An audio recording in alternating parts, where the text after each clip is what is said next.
Estamos de volta com Empresas S.A. e agora o nosso tema é planejamento tributário. A quantidade de impostos federais, estaduais e municipais que as empresas brasileiras pagam é assustadora e confusa. No meio de tantas siglas e números, o que muitas vezes acontece é que alguma coisa ou fica para trás ou é paga a mais. Se você acha que isso não acontece, está enganado. Essa é uma realidade, daí a importância de um profissional qualificado para cuidar dessa área na sua empresa. E hoje estamos aqui com Marcos Koch, que é contador e consultor empresarial e que vai desmistificar um pouco esse tema tão complexo. Seja bem-vindo, Marcos. Obrigado. Quais são os principais regimes de tributação? Os regimes de tributação nas empresas brasileiras estão divididos conforme o seu faturamento e o seu ramo de atividade, basicamente.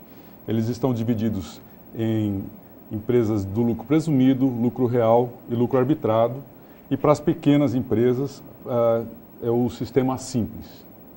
Certo. E quais as principais diferenças entre eles, entre esses sistemas? O sistema simples é um sistema que visa até incentivar o pequeno empresário e ele tem num só recolhimento todos os tributos federais, enquanto que o lucro presumido e o lucro real, que são outros dois sistemas opcionais, eles têm uma tributação, são tributados para empresas, são tributos utilizados para empresas maiores, acima de R$ 2.400.000 por ano de faturamento.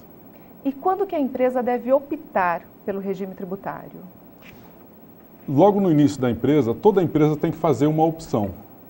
Mesmo o empresário às vezes dizendo, eu não fiz uma opção por um sistema ou por outro, o contador, o empresário contábil vai fazer uma opção. A nível de Palmas, por exemplo, em Palmas nós temos a grande quantidade das empresas sendo tributadas pelo sistema simples. Um percentual menor pelo lucro presumido e um percentual menor ainda pelo lucro real. Certo. E quais fatores devem ser levados em consideração, no caso, para a escolha desses regimes para uma empresa que ainda não abriu? Ela está abrindo as portas agora. Essa é uma pergunta muito interessante, muito importante, porque o empresário deve conversar com o seu consultor contábil, consultor tributário e identificar quais os ramos de atividade que ele quer trabalhar, em quais os ramos de atividade que ele quer trabalhar e também qual a previsão de faturamento que ele tem dentro desses ramos. Com base nesses fatores, o consultor tributário vai conseguir ajudá-lo, vai conseguir posicioná-lo de uma forma mais adequada. E essa previsão de faturamento, ela entra dentro do plano de negócios? Com certeza. O plano de negócios faz parte de uma prévia que o empresário deve ter sobre mercado, sobre faturamento e tudo mais. E dentro disso ele vai levantar, quando chegar nos custos, ele vai precisar saber quanto que vai pagar de imposto. Então ele precisa fazer uma perspectiva de qual o faturamento que ele espera atingir. Existe diferença entre os impostos pagos pela indústria, pelo comércio e pelos prestadores de serviços? Sim, com certeza. A indústria está mais voltada ao IPI, são impostos do imposto de produtos industrializados. O comércio tem o ICMS como forte, como diferencial, e os prestadores de serviço têm o ISS, que é o Imposto sobre Serviço. Além desses impostos, se eles estiverem enquadrados no Simples, eles recolhem todo o Simples, e se não tiverem, eles vão recolher ainda PIS, COFINS e Contribuição Social e Imposto de Renda da Pessoa Jurídica. Nossa, é muita coisa, né? É bastante coisa. Quanto mais ou menos uma empresa gasta? Pode ser em porcentagem, só com impostos? Depende muito, como a gente como eu acabei de lhe falar, qual o ramo de atividade, qual o setor que ela atua, qual o faturamento.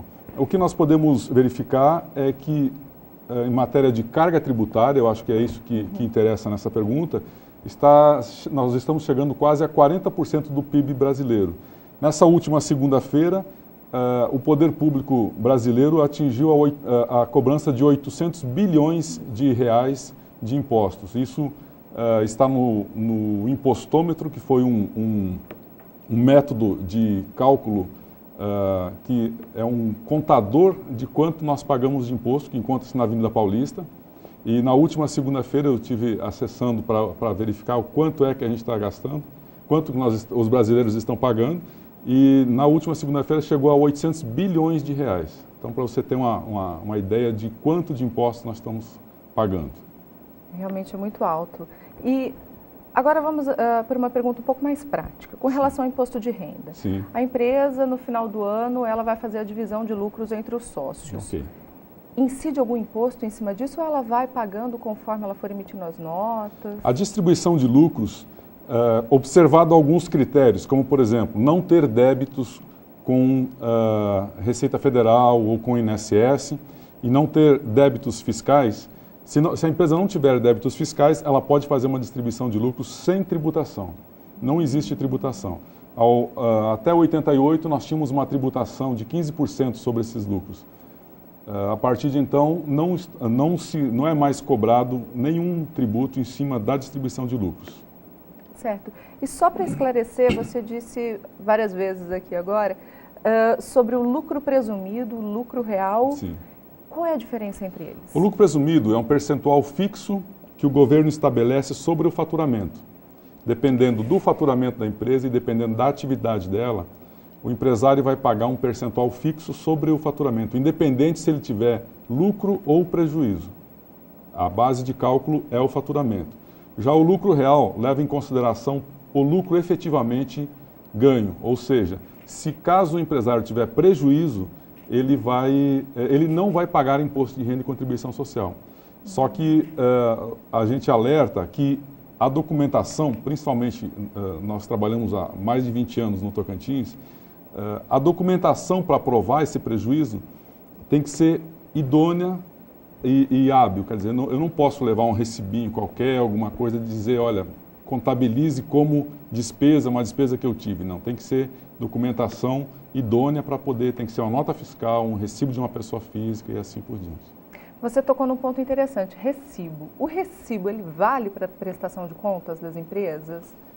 O recibo, ele depende da situação. Se for emitido por uma pessoa física, ele tem valor. Em cima disso, a empresa daí tem que observar uma situação chamada que é a tabela progressiva do imposto de renda. Então, se a empresa for contratar uma pessoa, tem que observar isso aí. Aí tem a validade. E também tem que tem que pagar o INSS sobre isso. Agora, o recibo não vale quando emitido por uma pessoa jurídica. Ele não tem validade. Agora, um outro assunto dentro desse universo da tributação ICMS. Sim. Nós recebemos algumas dúvidas com relação a produto produzido dentro do Tocantins, vendido fora, quando é comprado fora e vendido aqui, ou quando é comprado e vendido todo aqui. Você pode explicar essa diferença para a gente? O que acontece? Quando um produto é comprado fora do estado, ele vem com um crédito de ICMS. Se ele for comprado na região sul e sudeste, ele vem com 7% de crédito. Se ele é comprado da região centro-oeste, norte ou nordeste, ele vem com 12% de crédito. Quando ele é vendido dentro do estado do Tocantins, ele é vendido com uma alíquota de 17%. Então, esse jogo de créditos e débitos que é feito mensalmente pela contabilidade para identificar quanto é que o contribuinte tem que pagar de ICMS ao final do mês. Então é válido dizer que um bom planejamento tributário pode trazer economia para as empresas? Com certeza. Eu entendo que um planejamento tributário é fundamental para que a empresa pague corretamente os seus tributos. Verifique de que forma é que ela pode... Não estamos falando aqui de evasão. Evasão seria a sonegação. Estamos falando de elisão, ou seja, pagar de acordo com as possibilidades que a lei permite. Esse planejamento tributário é muito interessante que os empresários se dediquem nisso, conversem com o seu contador, entendeu? Ou busquem ajuda de mais algum profissional para que possa auxiliar para o pagamento correto dos tributos. Então, pegando uma carona nesse seu último comentário, quais os conselhos que você daria para os empresários? Eu entendo que o empresário deve procurar o seu consultor tributário, o seu contador, o seu advogado, para conversar sobre tributação. E dentro disso, expor de que forma poderíamos, em conjunto, buscar essa melhoria visando a redução da tributação. Às vezes é uma alteração societária, entendeu? Colocando outras pessoas, uma nova forma no contrato social. Tudo isso tem que ser verificado, tem que ser questionado, tem que ser conversado com o consultor tributário para que ele possa buscar algumas saídas, algumas lacunas que existem na legislação para que se atinja esse objetivo. Marcos, muito obrigado, então, por todos esses esclarecimentos sobre esse assunto. Eu agradeço a oportunidade. Que é complicado, né? Estou à disposição quando precisar. Muito obrigada. E você, ficou com alguma dúvida? Quer saber mais sobre esse assunto? Deixe seu comentário e suas perguntas no Twitter ou mande-nos um e-mail que teremos prazer em colocá-lo em contato com todos os especialistas que participam aqui do Empresas S.A. E daqui a pouquinho você vai conhecer um pouco mais sobre o universo da organização de eventos empresariais. Qual que melhor se adapta às suas necessidades? Você vai saber já já.